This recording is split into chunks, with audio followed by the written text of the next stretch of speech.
Ok, mbote na biso ba mama, mbote na biso isusu na kombo na Yesu Masia.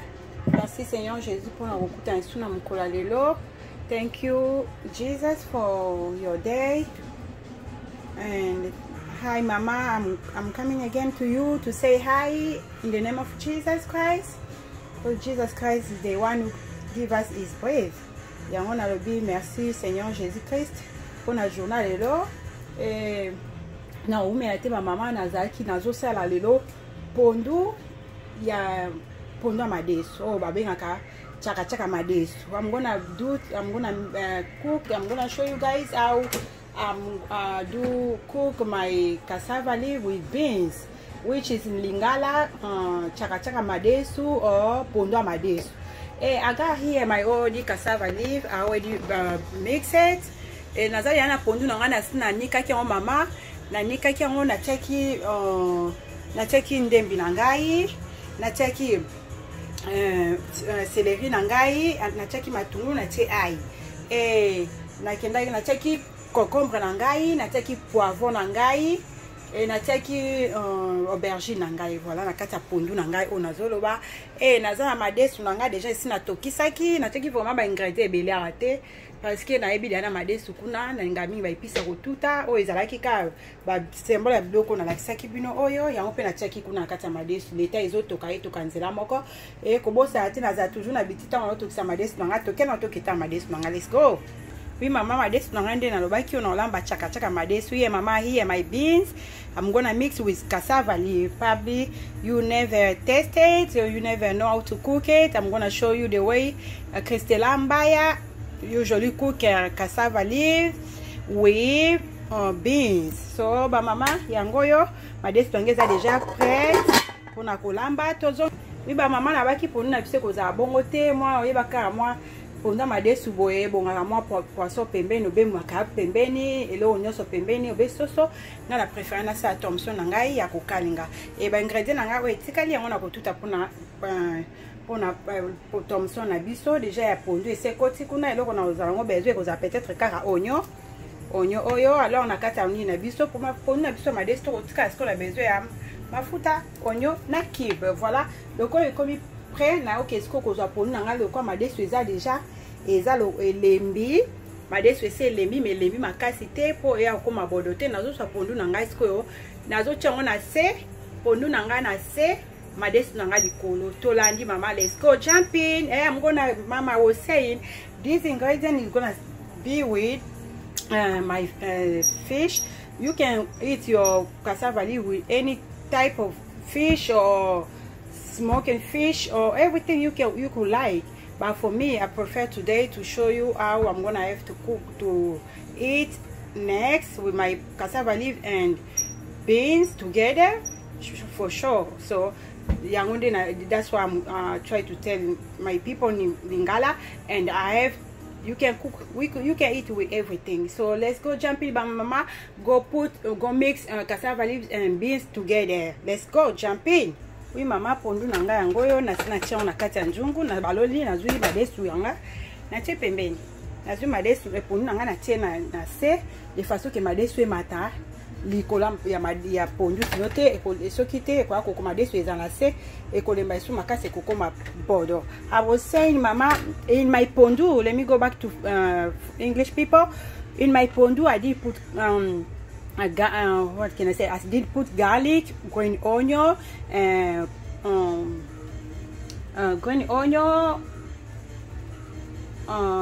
celery I mix with, and I put green onion. I said green onion and garlic. I keep forgetting because it's already passed. So green onion, garlic, cucumber, and I put eggplant inside here. So everything is already ready. So I'm gonna have to put my beans on the top.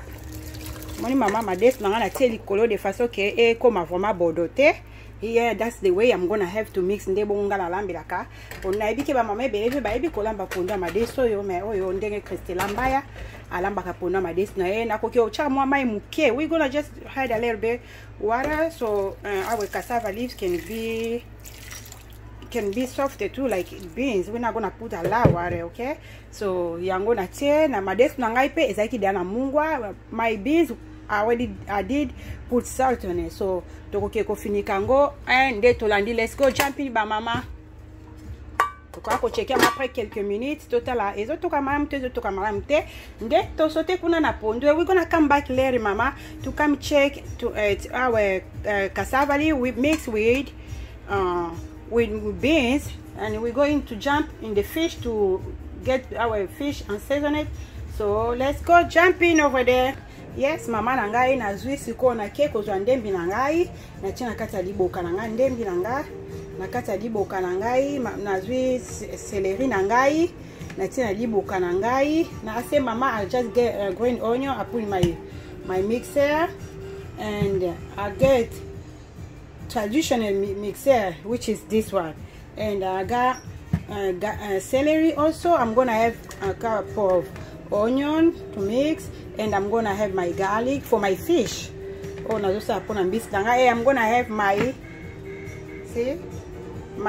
ginger. I'm gonna put in there, and I'm gonna have my black pepper. Oh is that ketchup na biso to ke kocha wana kati nde tolandi ba mama na sima ko mixe ba épices na biso awa nde to kutani sima. Let's go jump in. After mixing my ingredient that I put here, and then we're gonna come back later meet each other. Let's go. Oui mama na kata ba ingredient na ngaona okeba sama mungwa na kocha ebelete mama to chaka muke po mungwa pe lembisaka ba ingredient na biso. I just had some salt in it so to make my ingredients so soft, because salt makes when you blend something or you smash something with salt, makes it watering and softer. So that's why I'm adding a little bit salt. I wanted a maximum mungwa muke mama po lembisaka ingredient na ngambangu to kutani. Let's go jump in. Si mama hato zongi siku na cuisine na biso awa piece na biso yango ebeli to kesko ko appliquer piece na biso na kati ya poisson na biso. Mama was saying my ingredients ready. I have to apply on my fish yango yo yango na zote kocha mama na kobosa te kocha mwa kib na ataki mwa mungwa muke nga kib na nga yango yo na mibale oyo na utilize muscade na nga pe yango na kocha muscade. I'm gonna put my nutmeg here, and I'm gonna have to put this one too, ground cinnamon. Now kocha wana kata ndisi ngai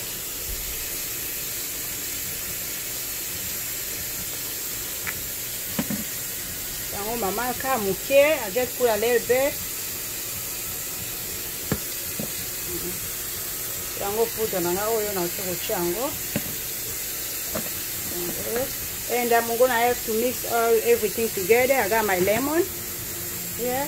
Okay, to kocha mwa citron na ngai yango oyo na choma muke kaka mama mwa jus ya citron. Oh jus ya citron ko mixer yango na okay mixer bdo na ngai so nde to kutana sima mama. Let's go jump in. Oui mama mbisi na ngai yango je crois moni monde ambisi na ngai ekoti ba ingredient ekoti na monde pa ingredient na ngai ekota malamu yango ba mama mbisi na ngai yango yo. Here my mom fish, here my fish na season already and season it, so I'm gonna leave it. I put everything in there.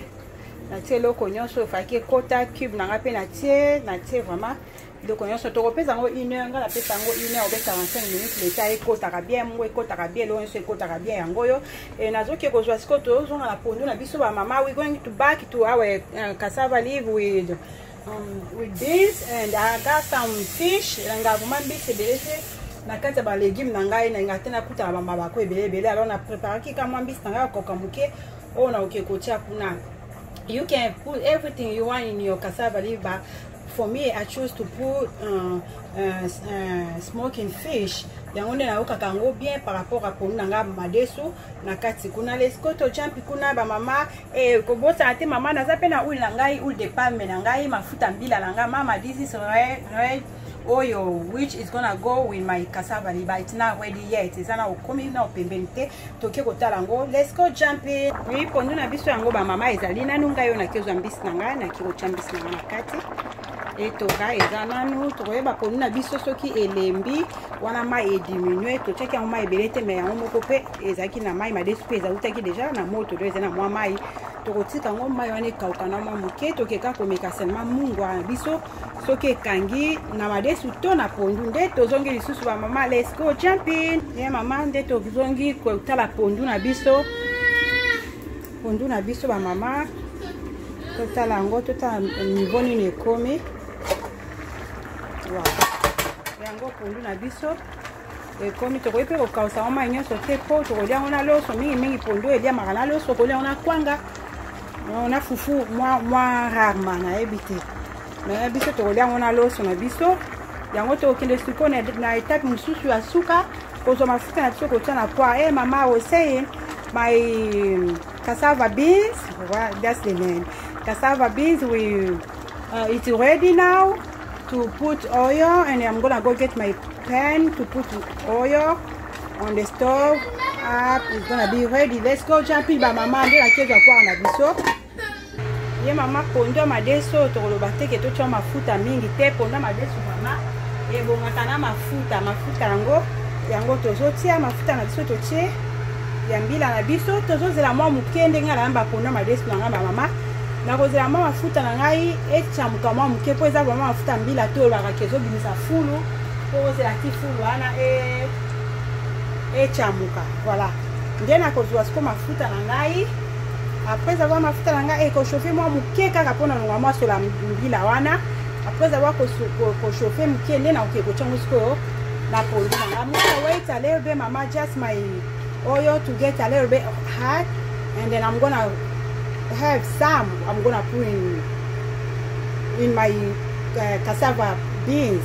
So for now we're gonna leave it for a couple minutes and my oil can get hot, and as you come 1 minute mke mafuta na mama ezo mwa moto mke enasoka ngo kuna na kozela ngo koma vuma kambili te ezo aka welo waka masolo ya mafuta mbila ana epina soki kuna le reste tokotikala tokoyebela ngo simande toleki jumping ba mama susu na zongi awa kotala mbisi na ngai de kuna tikaki yango ile na ngai elinge koka ile na bisa na ngai elinge koka na ukekomeka mungwa na ngai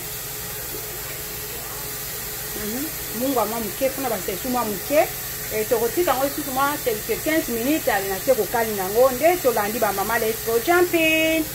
Oui mama nazongi mafuta na ngai beli komi kambili te me nazokende kosopa mwa mke na kati ya biloko na ngai de façon que garder biloko na ngai rouge garder esprit mafuta na ngai rouge. Let's go jumping ba mama.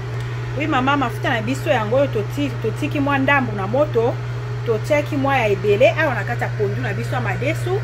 So tozozela oyo échauffé totika mwa mke ka juste mpona kokalinga nango matungulu. So mami I put a lot of oil here. You can tell, see, a lot, because this cassava beans love a lot oil.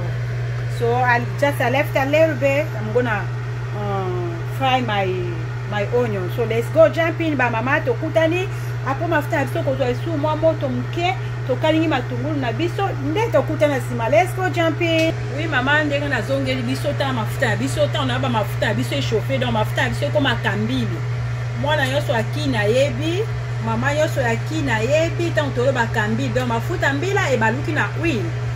Mama my oil was red, right? So it was red. So look at how it look like peanut butter oil or olive oil. So it's changing totally. So here I'm gonna have to go to hide my, look at how my oil become. It's not red anymore. I don't want my oil to look red right now. I need them to be like olive oil, any type of oil, veggie oil you use to cook meat, everything. Yango na mama la uki kozwa siko matungulu na ako tia. Let's go jumping. Yeah mama moni matungulu na biso yango tokende ko baola matungulu na biso toza posa matungulu elemba avant to chona kati ya madesu na biso besa kataka madesu na biso be ponda madesu na biso to ko baola boye. Yeah mama I just put my oil. I'm gonna go and fill it like that and renew it just like that. So after I'm gonna have to put in my cassava beans. So tolandi ba mama tango tozoke kosopa na kati ya biloko na biso. Let's go jumping. Yango mama matungulu na ngai. Mama, I just had my onion inside my cassava, cassava beans. So nakokende kotika ngo mwa temps muke ba mama etoka et se mélanger et nde tozongi na sima na okende pe boye ko bakisa cube na ngai jimbo na ngai totiki yango etoka bongo eza eloko moko to banda ko surveiller de temps à autre parce que déjà madès tuna pondu esangane ko sala kilo alors ekoya ko zikela biso na se tozolanda mouvement nango let's go jumping ba mama. Puis mama yango yo biloko na biso ezoki ekotoka biloko yango foko balolaka nango na cheki na ocha cube misa tubajiga kibi ya simple ya mike yango misatu na zotia. Mommy, I just had my cube, my 3 cube, my little 3 cubes. So yango ezaka likamba ko balola awa po soko tiki pe ezoke banda ko zika na sebo ko si ko leb bloko te musa se ko mikaka ya ko balola. Mama la ko tarde tenga yo pe na ketchup poa na ngala kata moto pona okalinga poisson na ngai. Let's go jumping to kuta isima ala pesi biso condition moko ezalika mama to balola kango malembe poso baluki makase ko panzana. Donc balola kango malembe na pembeni de façon que va résultat na yo ya malamu. Mama, if you want to get a good result, you have to renew just like this. Let me show you guys. Let me show you mama, just like this post, otherwise it's gonna burn down there. So and I put low my stove so it cannot burn under my pot. So it's gonna be just like this, malembe kuna pe fikalungu na biso kende ko bela to cha mafuta na biso poto banda okalinga poisson na biso nde tokutani ba mama. Let's go jumping. Mama poisson na biso yango na pesa ki yango 1 heure. Na pesa ki yango 1 heure et yango mama 1 heure na biso je crois que mungwa et si na meka ki mungwa ekoki na banze koki vraiment ya solo et tozo kende ko kalinga poisson na biso to meka mafuta na biso. Yeah. Okay, tolandi ba mama. Yeah, poisson na biso yango wana. Biso yango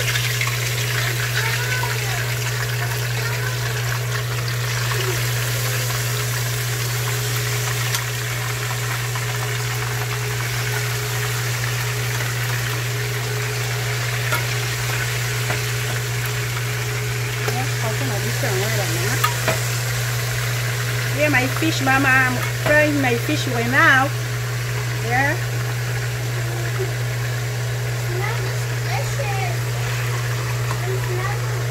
Okay, nde tolandi na sima mama tango poisson na biso eza kobela. Let's go jumping. To jumping na pondu ba mama. Mama na baki to jumping na pondu eza pondu moko ya kotala kango kaka. Ya loko zolamba pondu ya limbondo po soki osali moindre pépin, moindre erreur esa ini eziki na se pondu ya limbondo moindre pépin ale bandi kosopa ba fule bandi kosopa.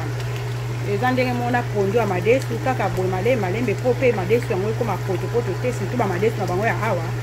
Hey mama, you have to do this all the time, slowly, slow down, so your beans cannot be smashing all. I'm scared to get my food burned, so it's not gonna taste good, you know why mama? I'm gonna go bang madesu nanga biloko nanga pondu madesu nanga panzana te koma bondo te. Yango neza kotoka ba mama malembe, so ko dinye mwa moto na biso po kobanga kaka esika ekomi na matano na tofu nango te. Eza na mwa mai, kodine moto na biso. Ezaka loko ozolamba fumbo mpona mwamba kaka fumbo na biso eza nguba na biso awo eza madesu po madesu deja so esi ekoki na kati pondu yango moko ezika te mais lokwa tosangisi na madesu confiance eza te mama. If it's only cassava leaf it doesn't, no problem with that, but because we just mix with beans, that's the big problem. You need to be careful and renew, slow down, and you can't leave for a long time. You can't leave it for a long time without come check it. Otherwise everything gonna burn down under there. So totiki au mata muke ba mama tozoya kaka toujours ko check kaka na yango moto na biso to diminuer. Let's go jumping ba mama kuna na mbisi na biso yango ba mama ezokende ezobela yango malamu balinga pe poire nanga oyo parce que esi kiselanga biloko te ekangamisa bilo na sete soki mpe nange ekangama te ka modele na osala na obalola boye nde modele edaka ngai mbisi na ngai ekangama na sete avant leta nazobalola yango boye tokeri ba mama tolandi tozozonga sima quelque temps après let's go. Ba mama tambisi na ngandi eza kotoka ezokalinga malamu mingi ba mama ekomi pembe na kokita. Pondu na nga pe yango oyo ezo continuer kaka maleme na kati ya moto. Pondu ya madesu chaka madesu ezo kipe ekolo te ezo kipe kaka ndenge ya kolambela mama. Yoso akokolia pondu ya chaka madesu biloko moko très protéine très vitamine mama na loso na fufu okokolia wana makemba tana lipa na yebaka lisusu wanzo to abana tozole wana na lipa na tongo boye ezaka très protéine biloko oyo mama tolamba biloko mingi ya protéine mpona mabota na biso eza vraiment bien et puis eza naturel quoi. Et toke pe kuna na poisson na biso tozotika kaka mama ezotoka moke po tokomi presque na suka na mekai mungu na nga mungu aoke jazz mbisi na nga pe yango oyo tozokoma na suka ya kolongola kala mingi te tozoleka la présentation nde tokuteli na mesa ba mama let's go jumping. Yes mama tokomi na suka ya elubu na biso tomson na biso ya kokalinga yango oyo tomson na biso ya kokalinga ngai na kolia yango lelo na loso ponda madesu na loso yango moko yango oyo ba mama tokomi na suka elubu na biso here mommy we are at the end of our recipe. So thank you so much for watching. Thank you mama, thank you for everybody gonna watch my video. Don't forget mommy to subscribe and click like for me. Mama kobosa na te ko s'abonner soutenir ndeko na yo afin que ba biso na pe eleka kabino nde bo sala nga na zala ndero ya nzambe. Mama biloko na biso yango okoki kolia na kwanga okoki kolia mo pe na fufu pona ba fufu okoko olia na loso lokola ngai pe lelo nazolia na loso na poisson na opembeni tout comme okoko cha soso okoko cha makayabu okoko cha nini mipanzi.